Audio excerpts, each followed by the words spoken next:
Can I ask everyone to start taking their seats, please? Thank you very much to everyone for the support you've given over the last couple of days here in Brighton. And I'm delighted to introduce Dr. Mark Pack, President of the Liberal Democrats.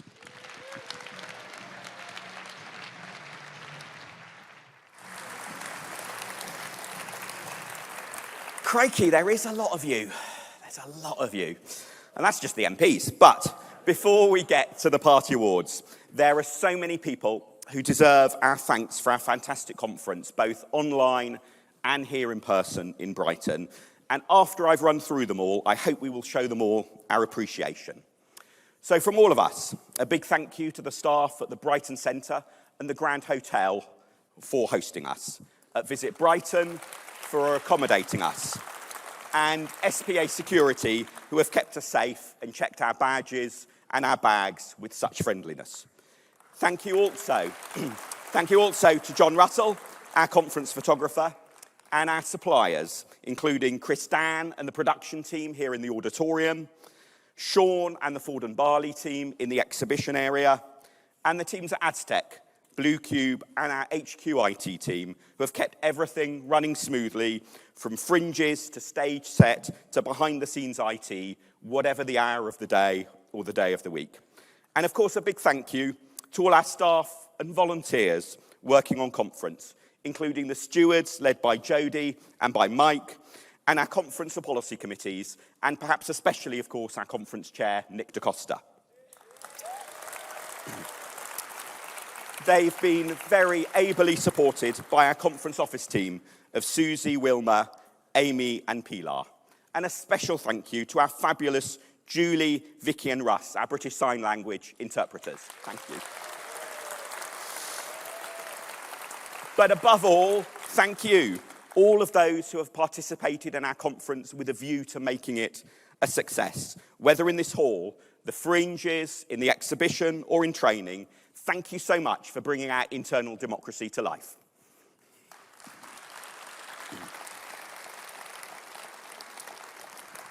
Now, before we get to hear what Ed did this summer, and just possibly there might be someone coming up to ask you for some money, it's time, though, to recognise some of our wonderful colleagues who have helped bring us such success this year.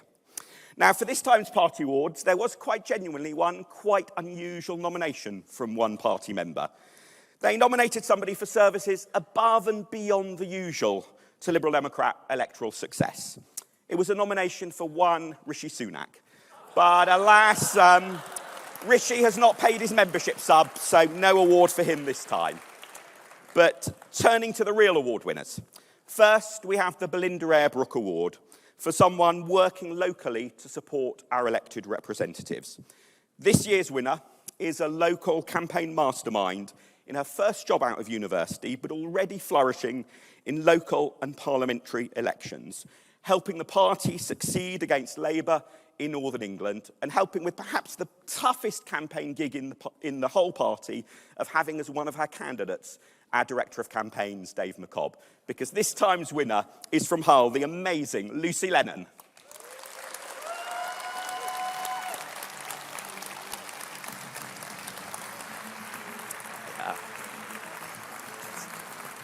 So many congratulations, really well done. So we just look at John, and then if you remember to flourish this award to Dave every time in future. Brilliant. Brilliant. You got it, John? Excellent. Thank you very much. So, our next award is the Dadabai Naroji Award for promoting and improving ethnic diversity in our party. And this time it's going to an overlapping local party and council group. They've had dramatic electoral success, but crucially, in doing so, have reached out to all corners of their community, building a diverse team of councillors and candidates, diverse not only across ethnicity, but also gender, sexuality, and disability. And on top of that, in July, elected our first ever MP of East and Southeast Asian origin. So I'm delighted to be jointly presenting this award to the Deputy Group Leader of Decorum, Simi Diani, and Victoria Collins of Harpenden and Berkhamsted. Congratulations.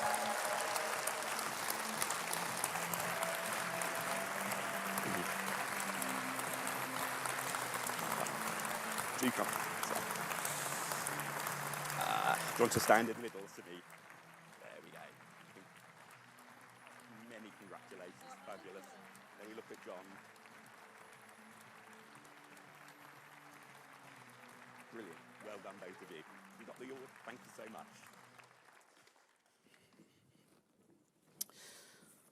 Next, we have the Harriet Smith Award for somebody who's never been elected to public office. Now, this year's winner has been the dedicated backbone of her local party for decades, steering it through tough times, taking on just about every task imaginable at some point, but also building a huge new team who are the very first to acknowledge they wouldn't have first won control of the council and then the parliamentary constituency without the amazing efforts of Woking's Rosemary McCrum. Many congratulations, Rosemary.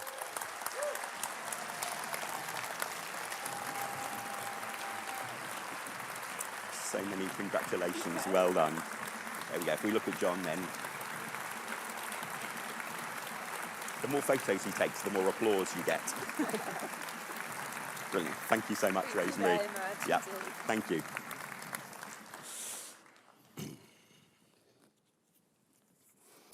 Our next award is the Patsy Coulton Award, which is chosen by one of our official party bodies, Liberal Democrat Women. So to present to the award, I'm delighted to welcome to the stage Lib Dem Women's Chair, Donna Harris.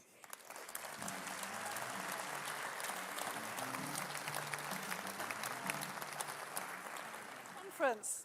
This woman has tirelessly mentored, trained, and seminars and conferences. She's worked, inspired, and supported women up and down the country, many of which who have now gone on to achieve elected posts, including women MEPs, Metro mayors, Westminster candidates, and many of our newly elected MPs. It gives me great pleasure to announce, if you haven't guessed it already, this year's Patsy Carlton Award goes to the amazing Julia Cambridge.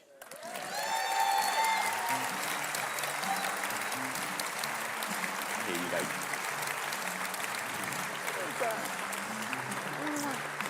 Thank you so much. There we go. Double awards for you. Have to hold it the right way round. So the more photos John takes, the more applause you get. It works really well this way. Yes. Yeah. Thank you so much. Congratulations.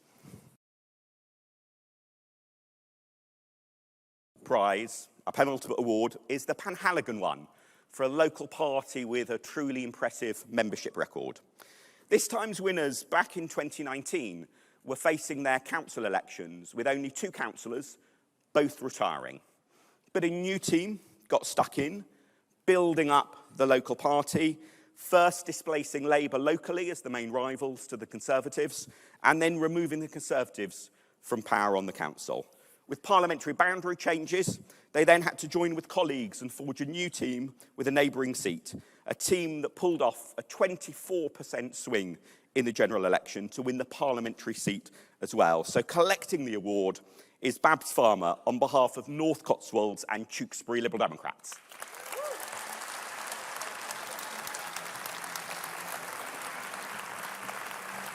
So many congratulations, Babs. There you go. It's that way around, isn't it? Check it's the right way around.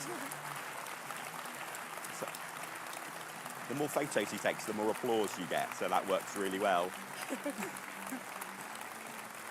Thank you so much.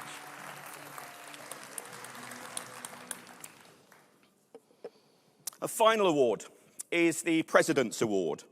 And this time it's going to someone who has served both the public and our party for over 4 decades. She joined the Liberal Party back in 1982. She's since been a councillor, a council leader, a parliamentary candidate, and then on top of all that, president of her state party. She's faced all of those difficult tasks with determination, energy, and good humour. And I've often benefited myself from those calm words of quiet wisdom that discreetly head off a foolish decision or an impending problem. So I'm so pleased that this time's winner is Wales's very own Paula Yates.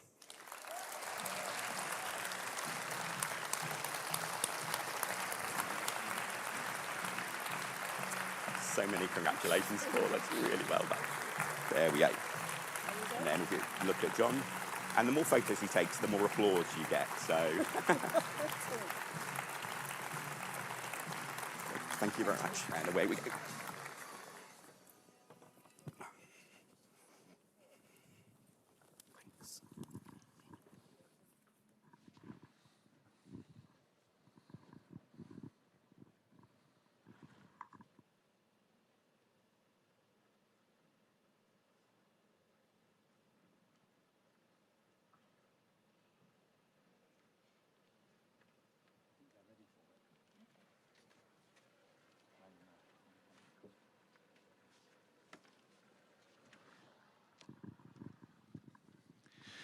Ladies and gentlemen, I'm delighted to introduce the party treasurer, Tilly McAuliffe.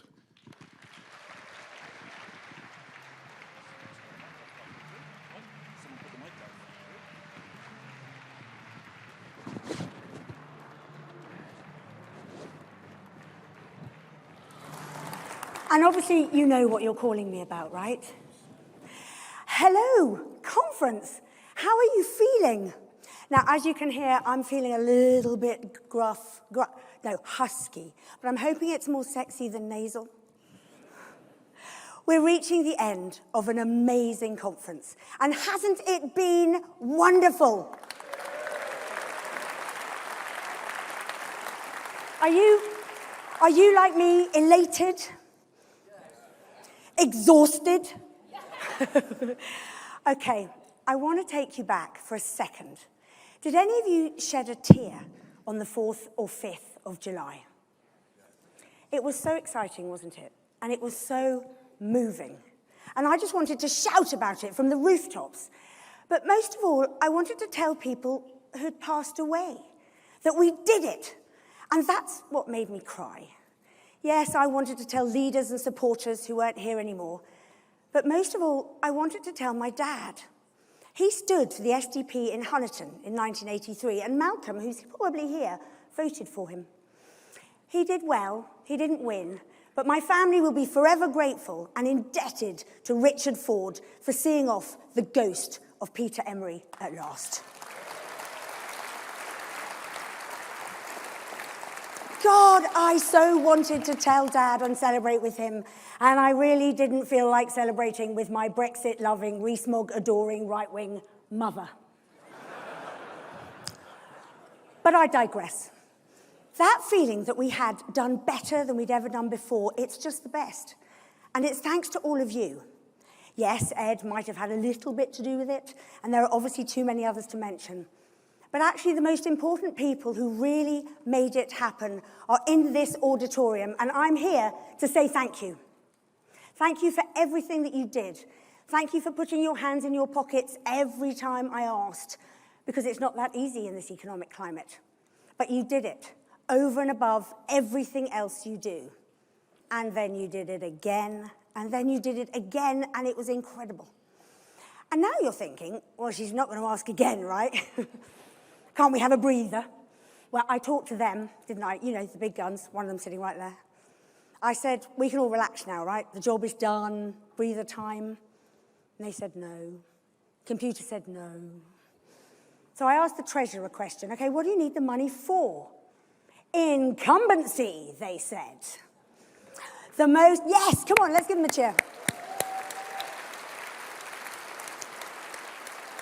The most important thing we can do today is secure the future of our, Lib Dem bingo, here we go, 72 MPs. And they're there, they're right there. But actually, in particular, I'm asking you to help a smaller group, the new ones. Those who didn't have a huge run-up, who don't have a network to lean on or friendly donors to call yet. They're working on it, as well as all the other things that they have to master if you're a new MP. Now, you see that QR code? You see www.libdems.uk/appeal. Please get donating. I've tested that QR code. It does work all the way up there if you just zoom in. I promise you, I went up there and tested it. Look at them, don't they look amazing? Anyway, while you're getting your phones out or putting your money in the buckets, I'm going to tell you what they said to me, these new MPs. What spurred them on? What are they excited about? One of them said, I want to use my voice to fight our liberal cause in Parliament. That's what I intend to do now I'm there, and I'm so proud that there are now so many of us in the Commons to do exactly that. We need him in Parliament. We need him to stay in Parliament. We need to keep all of them. We were, after all, the only party that did that this time, don't forget. And this is where you can help. If we're to hold on to these wonderful MPs and build on this success, we have to start campaigning right now. There is no time to lose, and no, I'm not being dramatic. The details are right there. I think you will agree that the party spends our money wisely. Every penny you've donated recently has been put to excellent use and has resulted in a pretty massive return on investment. So with your funds today, the new MPs can start laying the foundations. They can start telling their constituents what they're doing, who they're helping, and how they're making a difference. That is how we can ensure they are re-elected. Did you know £10 would buy 300 A3 colour leaflets or 1,000 target voters on Facebook? £20 would buy 300 direct mail letters in envelopes. £50, if you were to give £50, that would buy 1,500 tabloid newspapers. And an incredible £100 would buy 1,000 posted out postcards, including postage.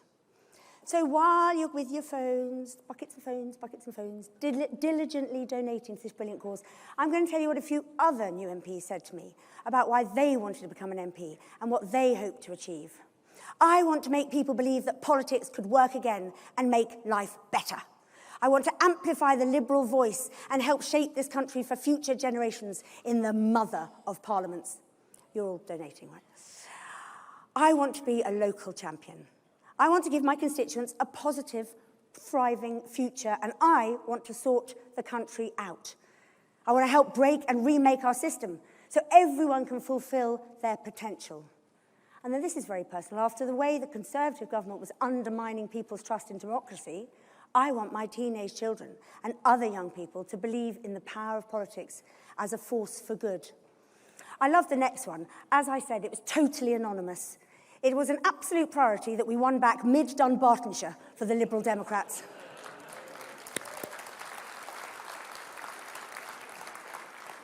I just knew that even after 100 years of local Tory rule, 100 years they broke, change is possible if you believe.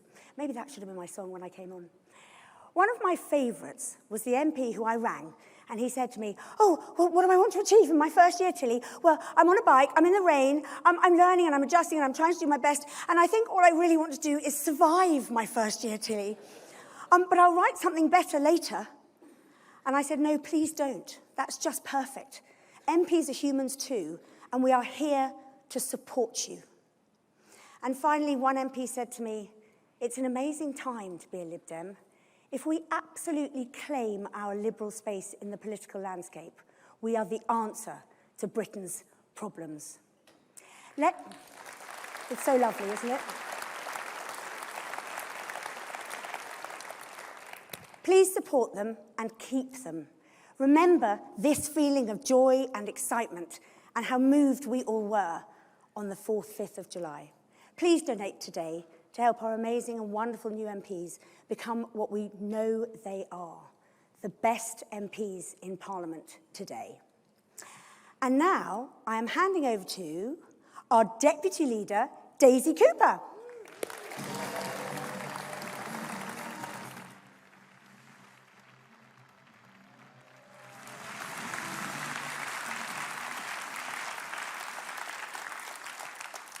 Conference, thank you. Thank you for 4 wonderful days, and thank you for making our conference what it is. I've had a blast, and I heard that some of you did too. Anyway, we're going to be joined in just a few minutes by our party leader, Ed Davey.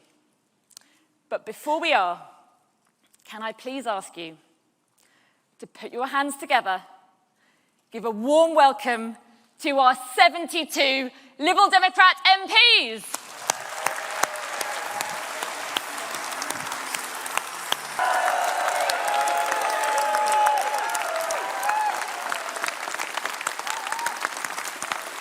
Thank you, conference. Thank you.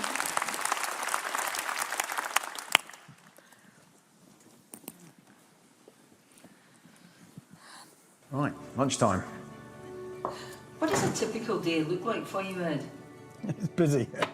A lot depends on what carer help we've got. When you become leader of a political party, people ask you questions. You've got to answer them. So I sat down with my wife, Emily, and my family, and I said, look, we're going to have to open up a bit more. And to be honest, when we started doing that, the response we had was such that I felt almost a moral obligation to talk more about it. Because people said, look, we need people to talk about what it's like to be a carer. We will have a general election on the 4th of July.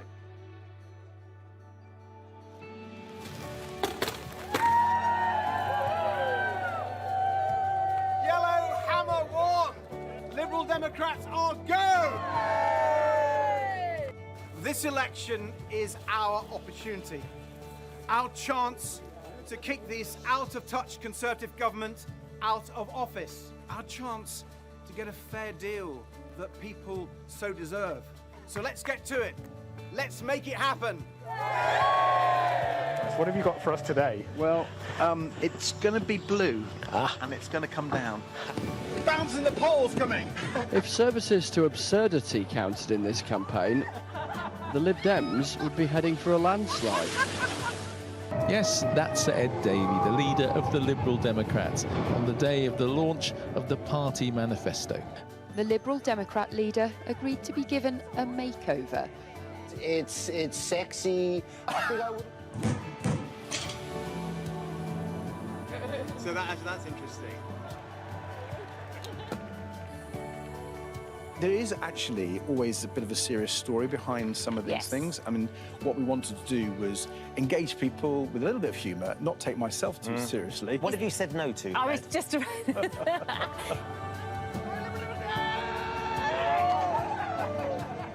After the stunts come the celebrations.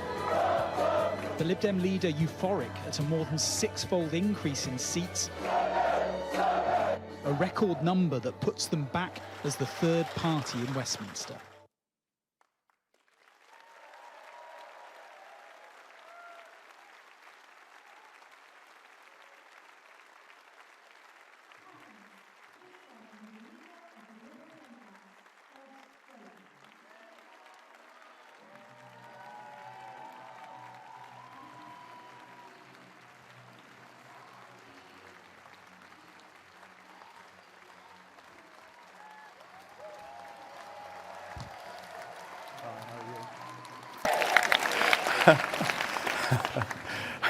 Hello, friends. Thank you so much for that kind welcome. It means a lot to me. And thank you, everyone, for such a great conference. It's been really joyful, hasn't it?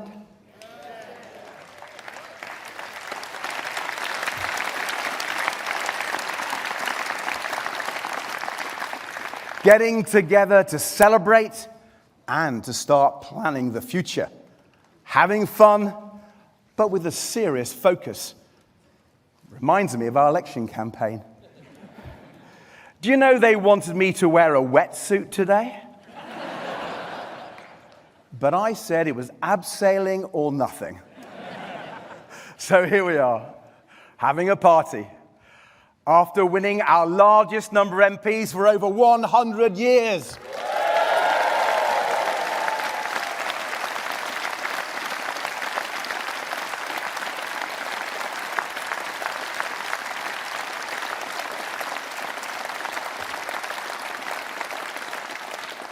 The best result in our modern party's history. 72 Liberal Democrats in the House of Commons fighting for the freer, fairer, more open society we all want to build.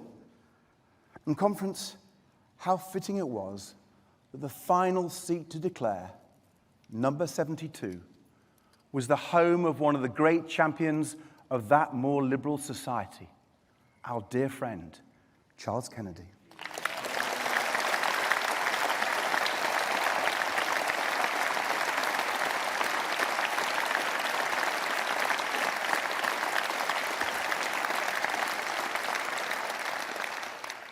Today, I want to talk about the exciting opportunity our new strength gives us and the responsibility it places on us too. But before I get to that serious bit, I want to say thank you to all of you, members, volunteers, councillors, candidates. You are all absolutely fantastic. Everybody played a part in electing our 72 members of Parliament, our largest number of MPs for over 100 years. Didn't I say that before? Well, I might just say it again a bit later. But friends, in my 35 years as a Liberal Democrat member, I've never seen our party, all of us, work so well together, with such discipline, such focus, such unity of purpose. So I want to thank every one of you. Please applaud yourselves.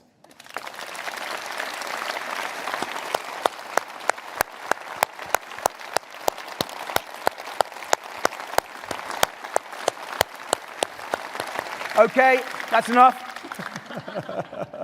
It's enough because I want you to thank a few more people who often don't get thanked, but really should. Starting with our amazing staff team.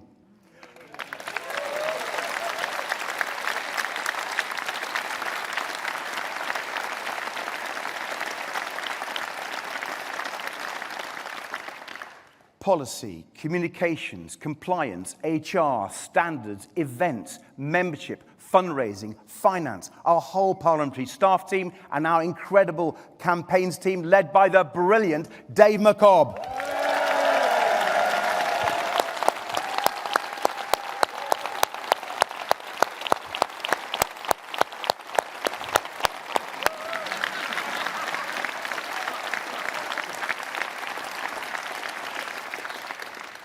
And let me shine a spotlight on a second group of people whose contribution to our success isn't recognized as much as it should be. I'm talking about all those candidates and all those local parties who set aside their own ambitions to go and help colleagues in target seats, the candidates who didn't win. As Scripture tells us in the book of McCobb, chapter 2, verse 7, greater love hath no candidate than this, that they and their team go canvassing in a nearby target seat.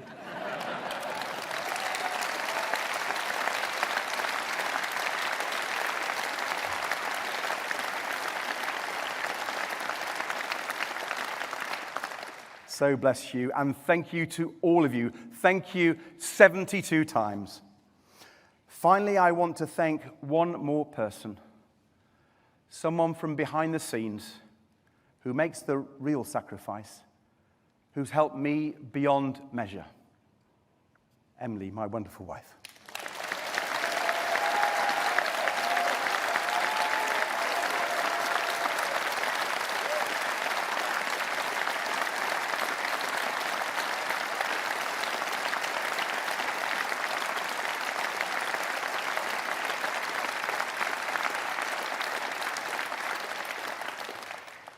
Emily really ought to be an MP, you know. She stood 4 times and missed out by just over 2,000 votes in 2005. And she's an amazing local councillor now, amongst many other things. On question time, during the election, I confessed that Emily and I are romance personified. Meeting, as we did, on a Liberal Democrat housing policy working group. Catching each other's eye as we debated the finer points of community land auctions. But what's interesting, since my revelation, I'm told our Federal Policy Committee has been inundated with applications for the next one. So if you want to find love, don't join Tinder, join the Liberal Democrats.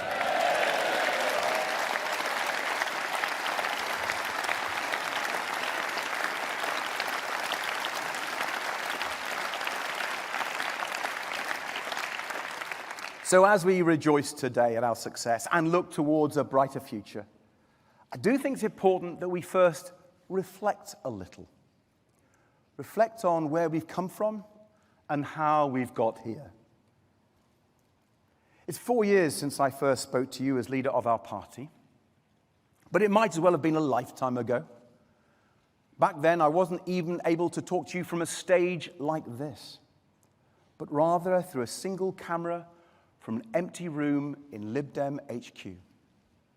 The country was deep in the grip of COVID. Boris Johnson and Dominic Cummings, remember them? Well, they were still in number 10 and still on speaking terms. The most popular politician in the land was an ambitious young chancellor by the name of Rishi Sunak. Like I say, it was a very different time. And it was a very tough time for our party, for us. We were still licking our wounds, weren't we? From an extremely disappointing general election result, our third in a row. Some were asking not whether our party could recover, but whether we would survive. And it's important we remember that as we celebrate and as we plan for the future, because we mustn't forget the hard lessons we learned along the way.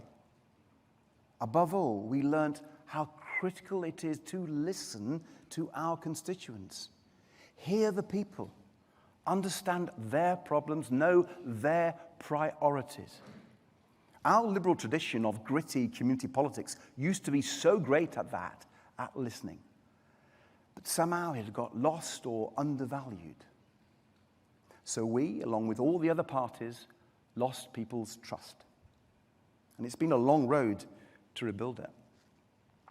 It started in Chesham and Amersham, with Sarah Green's shockwave victory and the first brick out of the blue wall.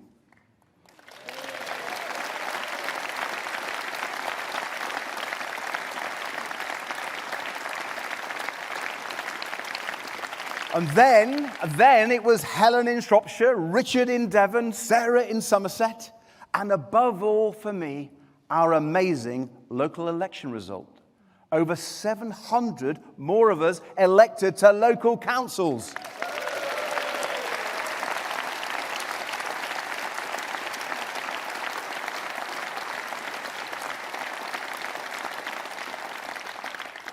Hundreds of new local champions listening to our communities and working hard for them. Friends, local government and community politics has always been the bedrock of our party. They've been the bedrock of our recovery, and they will be the bedrock of even greater success to come.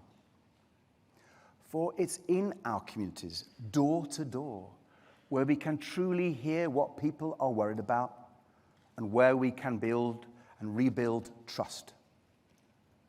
Trust. The single most powerful commodity in a democracy, humbling and hard won. In July, millions of voters put their trust in us, many of them for the first time in their lives, trusting us to stand up for them, to be their local champions, to fight for a fair deal. That trust, the people's trust, is our mandate.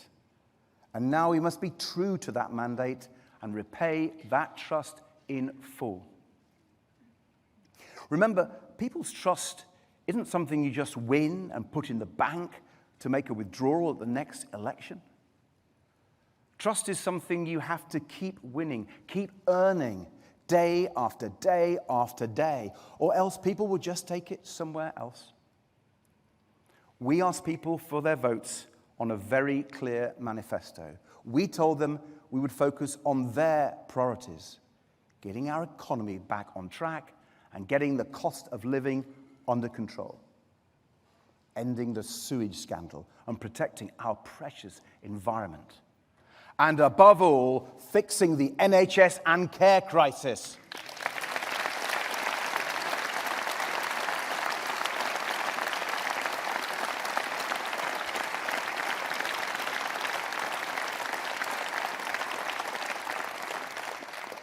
A clear message of hope, delivered so powerfully in the millions of leaflets you pushed through letterboxes.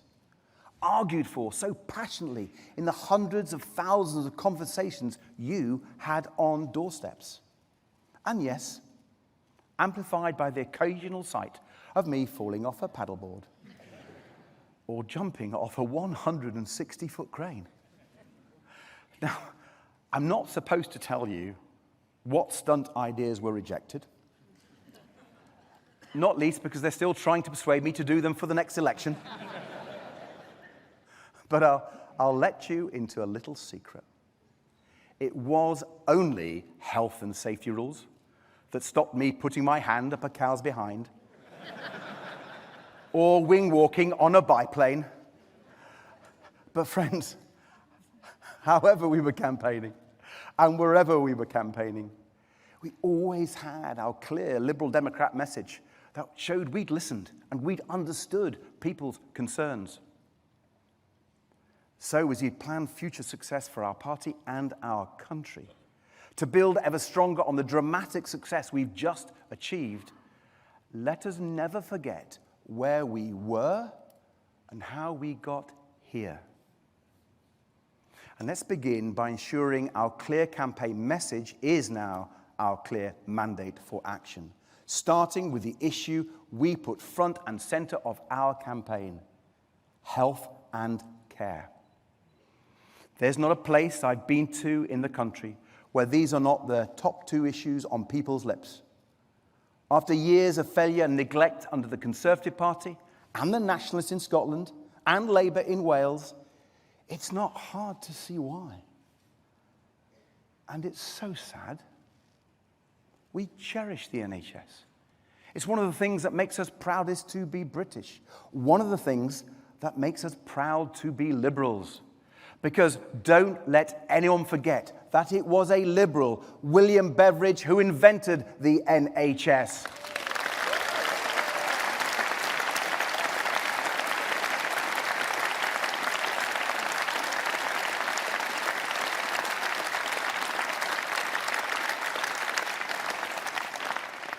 And we are indebted to the incredible staff who keep it going in the most difficult circumstances and under the most intense pressures. But with such long waiting lists, so many staff vacancies, and so many hospitals literally crumbling, the NHS simply isn't working the way it used to or the way it should. We need to transform the way we do health and care in this country. And our MPs have already taken the lead on that in this new Parliament. There's a reason Wes Streeting calls us his 72 new pen pals. Because from the second each one of our MPs entered Parliament, they were on the case, speaking up for all those people who've watched their loved ones waiting hours in pain and distress for an ambulance to arrive, and patients waiting weeks just to see their GP while their illness got worse and worse. Parents searching in vain for an NHS dentist for their kids. And cancer patients waiting months or even years just to start treatment. The Conservative Party left office with almost 6.5 million people languishing on hospital waiting lists. That's 1 in every 9 people in England. A single astonishing statistic that encapsulates an appalling legacy of failure from the last Conservative government and a disaster for our society and our economy.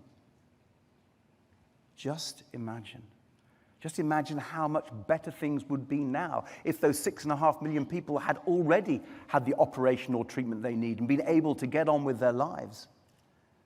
Just imagine how many people would now be back at work, earning a decent living and boosting our economy.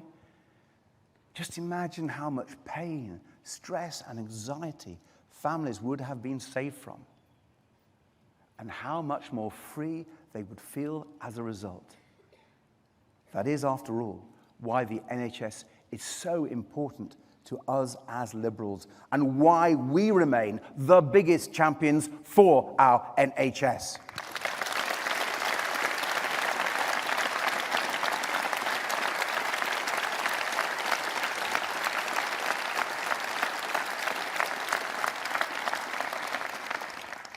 Now, we know that fixing the NHS will not be easy.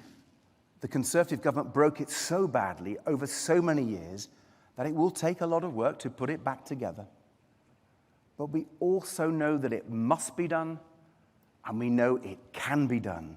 We can offer people hope on health, starting with a whole new focus on community services, helping people to get care more quickly and more locally, with more GPs, more NHS dentists, and more community pharmacists.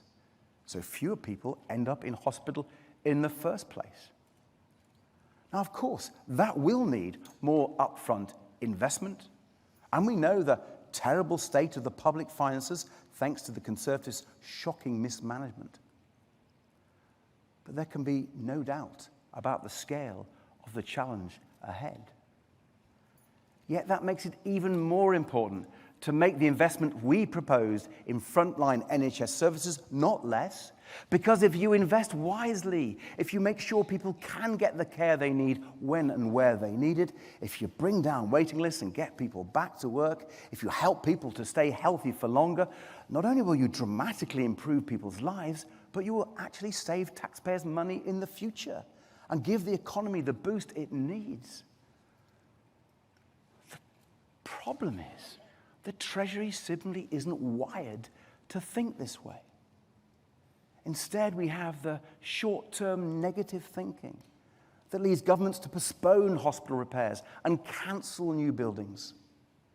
Short-term thinking to save a bit of money now, even though you know it will only cost a lot more in the future.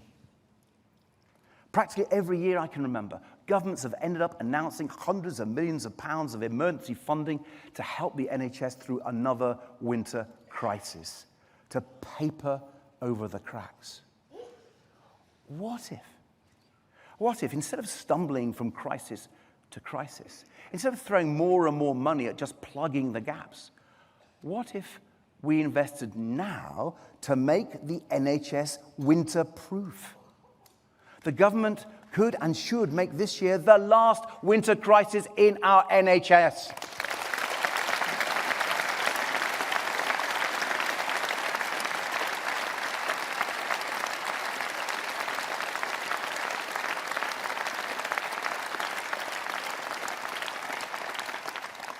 So I urge Labour, do not make the same mistakes the Conservative Party did. Be more positive. Act now. Show the ambition and urgency this moment demands and save our NHS for good.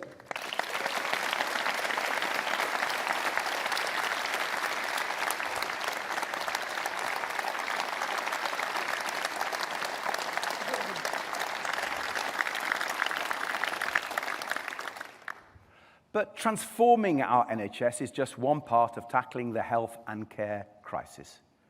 The other part, as we all know, is care. And we know we won't save the NHS if we don't sort out care. Now, as you know, care has always been a big part of my life, and we've talked about it before, haven't we? First, my life as a young carer, looking after my mum as a teenager, giving her morphine to help ease the pain of her bone cancer, helping her give herself electric shocks when the pain got really bad, getting incredibly close to Mum over her 3 years battling her cancer, and then dealing with the enormous hole when she finally left. Then caring for my wonderful Nana, my grandmother, who'd taken such good care of me after Mum and Dad had both died. And now Emily and I, caring for our wonderful, smiley, 16-year-old son, John, with his challenges from his severe disabilities. You saw in that video just a little glimpse of the joy John brings to our lives, the fun we have together. Even at 5:30 in the morning, when he shouts, "Daddy," to wake me up, it's a blessing, given he was 9 years old when he was first able to say, "Daddy." But alongside the fun and the blessings, I have to tell you, caring for your family can be tough. Just dealing with whatever comes each day, making plans that too often fall through. As millions of people across our country know, a carer's life is often exhausting. And you know, each time I speak about my story, I'm humbled by the number of people who get in touch to say, that's my story too. But I confess I wasn't prepared for so many incredible, heartfelt responses to that election broadcast.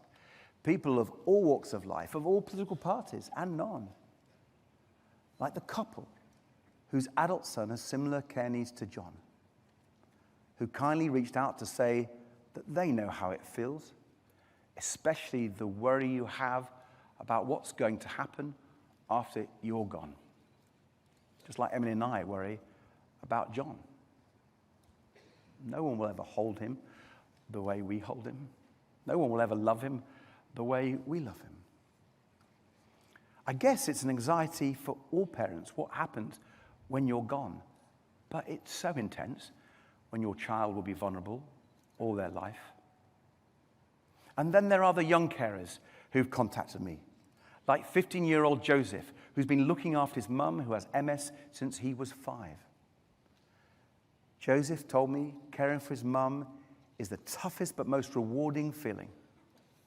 He told me he's never really had his opportunity to be heard. He says not to get the sympathy card, but to make people feel less alone, because I know so truly how that feels. Joseph wrote to me, I wanted you to know that people like yourself are everywhere, quiet and silenced, but we are still here. That's why I've been telling my story. For Joseph, for those parents, for the millions of carers whose voices have been quiet and silenced. Because care and carers must not be forgotten and ignored any longer. Friends, politics has lost its way when it forgets so many people. When all it does is try to divide us, look for the worst in people. I want us to be different. For the way we do politics to reflect the true nature of the British people, the true nature of our great United Kingdom, a caring nation. It's like Emily said so powerfully during the election. What you've got to have is a caring community, a caring society. That's our best hope for the future. And friends, if the Liberal Democrats don't offer that hope, if we don't speak up for care in Parliament, no one else will. Of course, everyone knows the Conservatives don't care. But did you know carers weren't mentioned once in Labour's election manifesto? And carers weren't mentioned once in the King's speech either. But carers did feature in Keir Starmer's first Prime Minister's questions, because I made sure they would.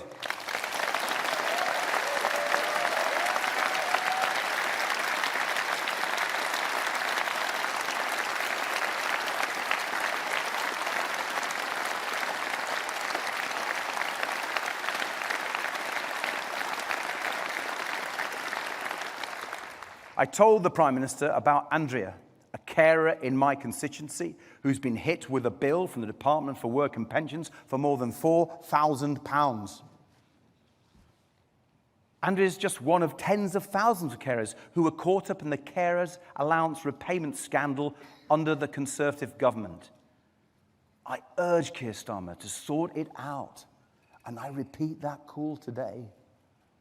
Prime Minister, if you are willing to find a solution, I am ready and willing to work with you and get it done for carers.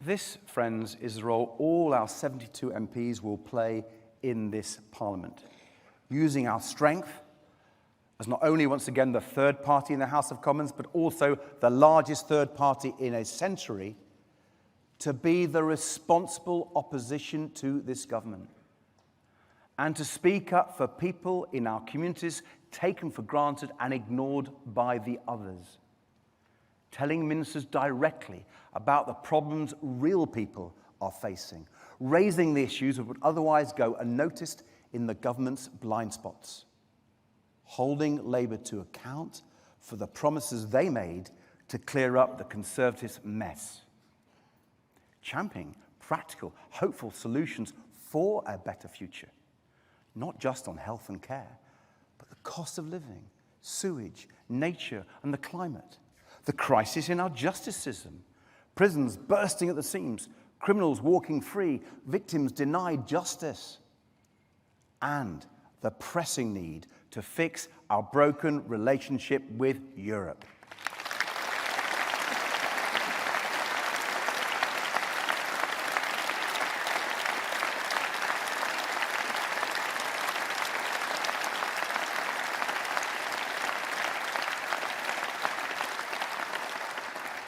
To get a better deal for Britain and put us on the road back to the single market, including, yes, a youth mobility scheme to boost British businesses and give our young people the freedom to travel and work across Europe.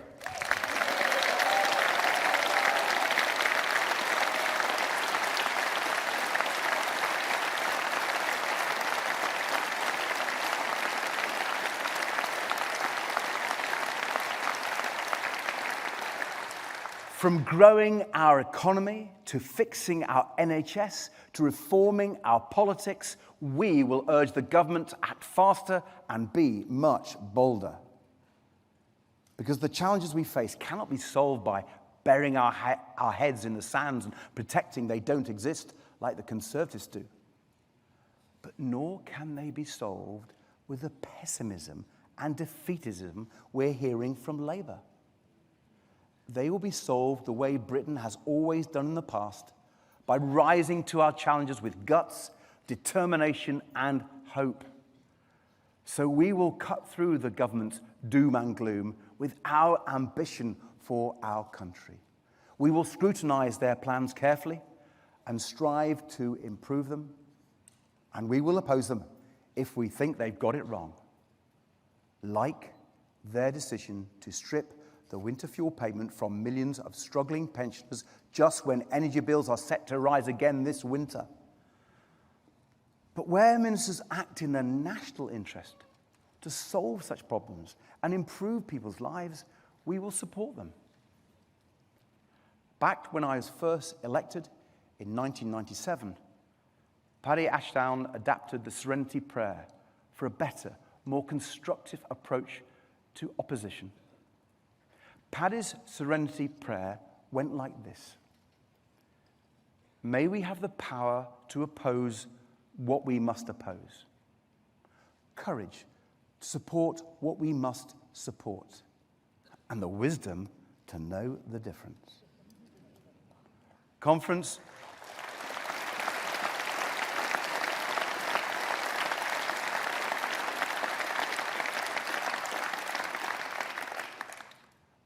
wouldn't we all have loved Paddy to be here today for this moment?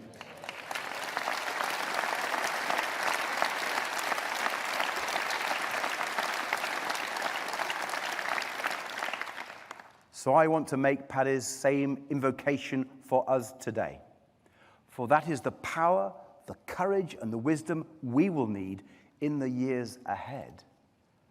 Because it will fall to us to be the responsible opposition that any government needs, an essential role in our democracy, and a role that today's Conservative Party simply cannot fulfill. They show themselves to be totally unfit to govern our country, and the British people rightly booted them out. And the Conservatives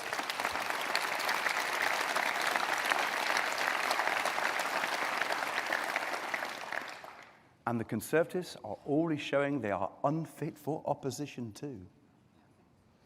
It's hardly surprising, I suppose, expecting that lot to hold the government to account on the NHS or the economy would be like putting a bull in charge of repairing the china shop.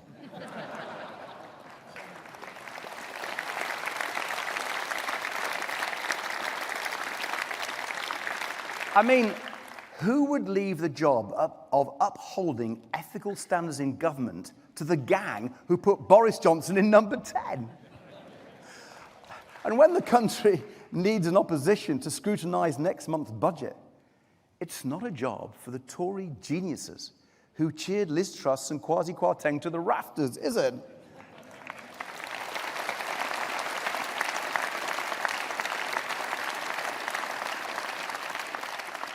Just look at the quartet heading to Birmingham in a fortnight to audition for the job of Conservative leader.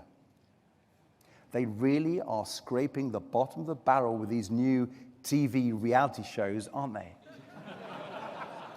I hear they're planning to call it Strictly Come Pandering. Or maybe the Great British Blame-Off. Or maybe just Pointless.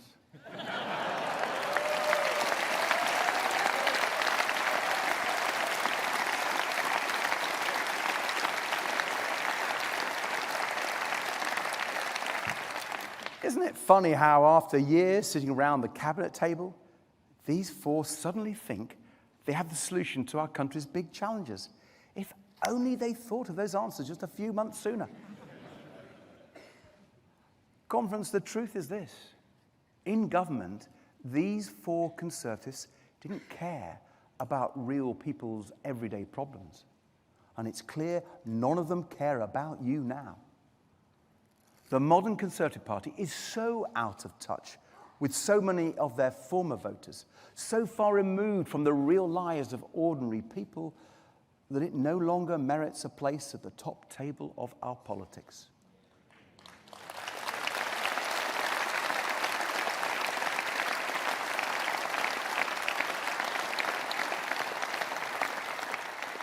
We can't let them back after all the damage they've done to our great country.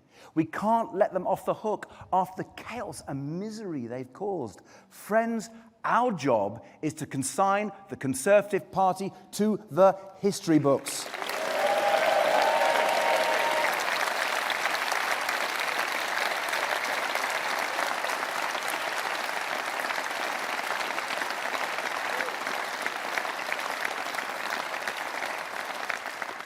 To be fair, we made a pretty good start in July, winning an incredible 60 seats from them, including places that had elected only Conservative MPs for generations. We said, didn't we, we would bring the blue wall tumbling down, and we did. We did it by speaking to millions of lifelong Conservative voters who felt let down and taken for granted by today's Conservative Party. Voters who believe in the fundamental British values of fairness, decency, freedom, and respect for the rule of law, and who no longer see those values reflected in the party of Boris Johnson and Liz Truss, but who find those values strong in the Liberal Democrats. So friends, on the 4th of July, we made a great start, but now let's go further. Let's finish the job.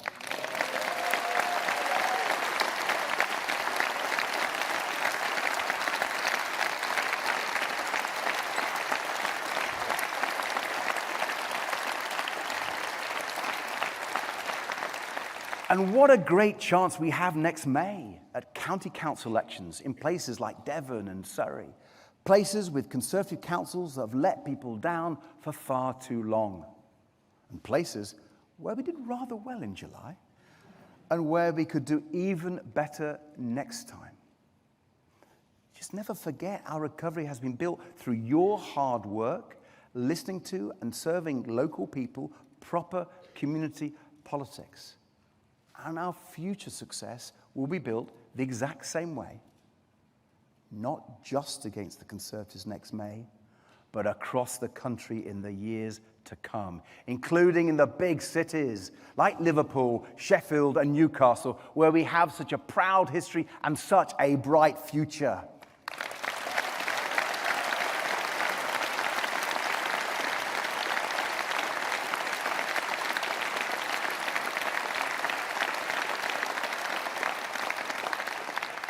like Hull, where we won back control 2 years ago, and where Mike Ross and his team are showing the way already. Cities that have thrived under Liberal Democrat-run councils in the past and will do again. Because not only has our strength in Parliament never been as great as it is now, but I believe our role in British politics, the Liberal Democrats' purpose in British politics, has never been clearer than it is today. Not just to vanquish what's left of the Conservative Party, not just to take their remaining seats, and not just to be the careful scrutineers of Labour's actions. But after what we saw on our streets this summer, I have never been more certain of the need for a party with our principles and our values front and centre of the political debate.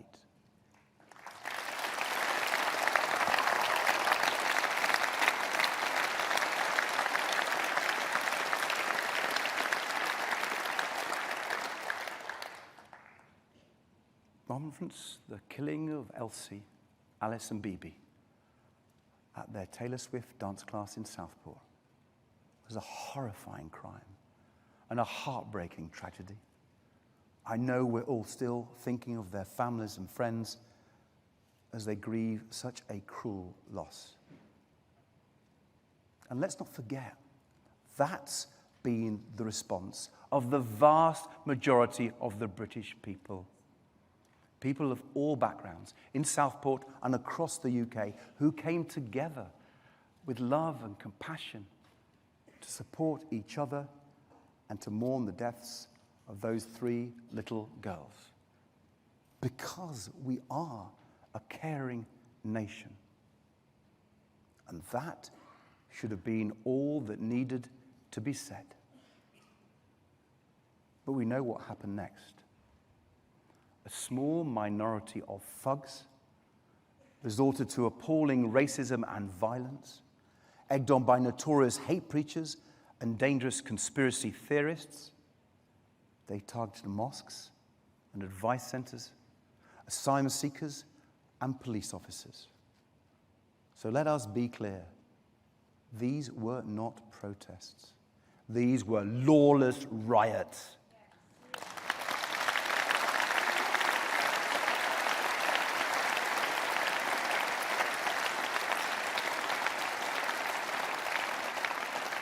Riots where police officers were injured and abused as they bravely tried to keep our communities safe. So it's absolutely right that anyone involved in those riots now faces the full force of the law.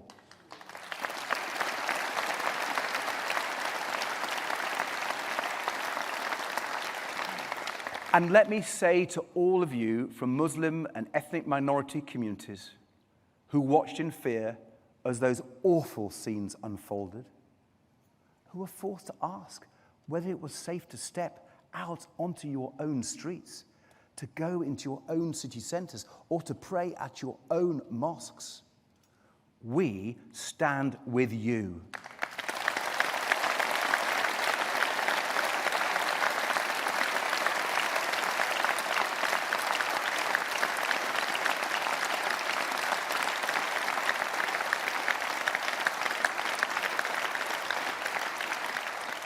You should always feel safe, and we will work with you to tackle the appalling scourge of Islamophobia and racism.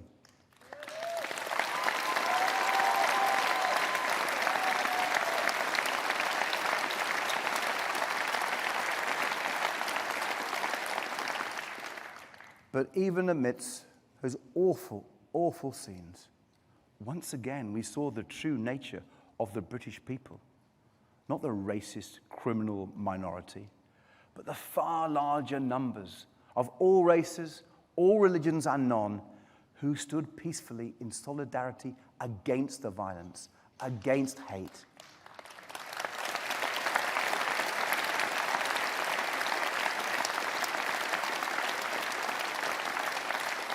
People who condemned the riots and came out the next morning, picked up bin bags and brooms and cleared up their communities. You are the true patriots in our country, decent, kind, united.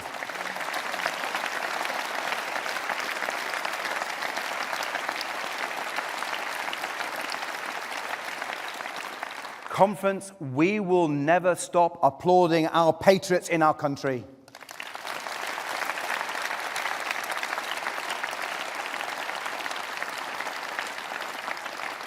Conference, these are the values our politics needs now more than ever to resist the rise of extremists, not just at home, but around the world too.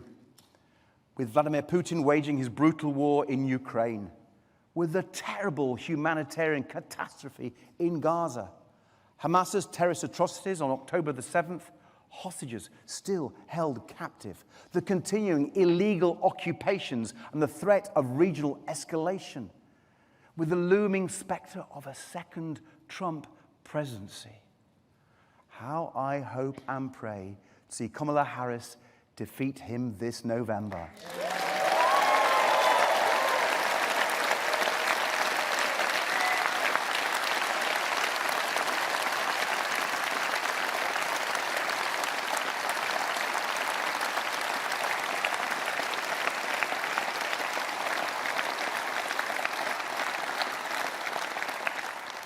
At a time of such instability and uncertainty, it is our values that must prevail.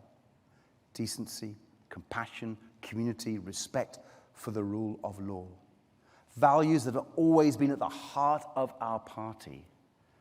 Our party believes that basic rights and dignity are the birthright of every individual.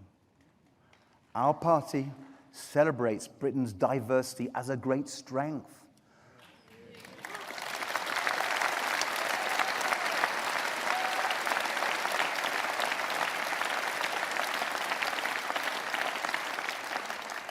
Our party knows that our country thrives when it is open and outward-looking, when it stands tall as a force for good in the world, instead of shrinking from it and turning inwards.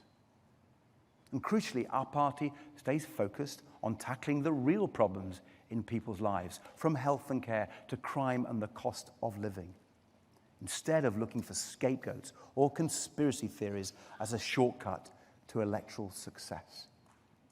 Our values are the antidote to the populism and extremism that threatens our communities, threatens the traditions we cherish, and threatens the British way of life. You are the antidote to hate and division.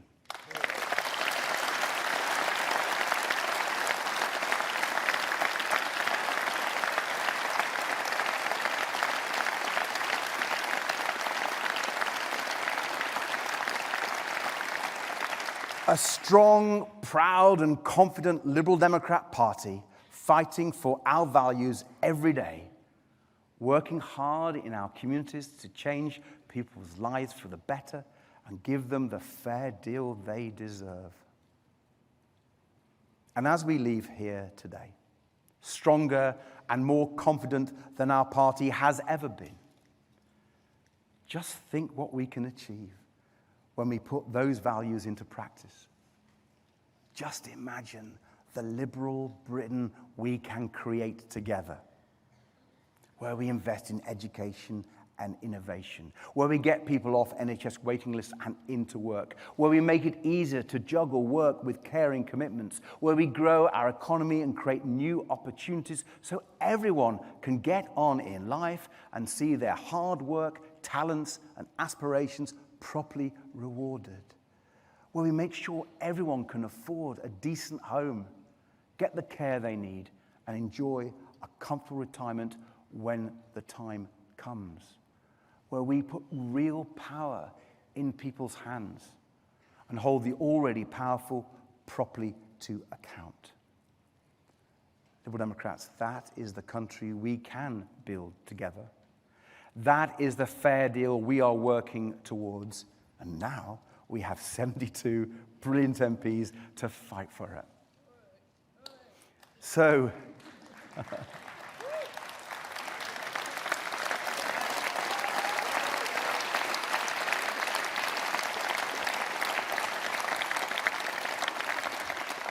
So let's get to work in our communities. Let's show people we are different. Let's show them our values. Let's show them we care.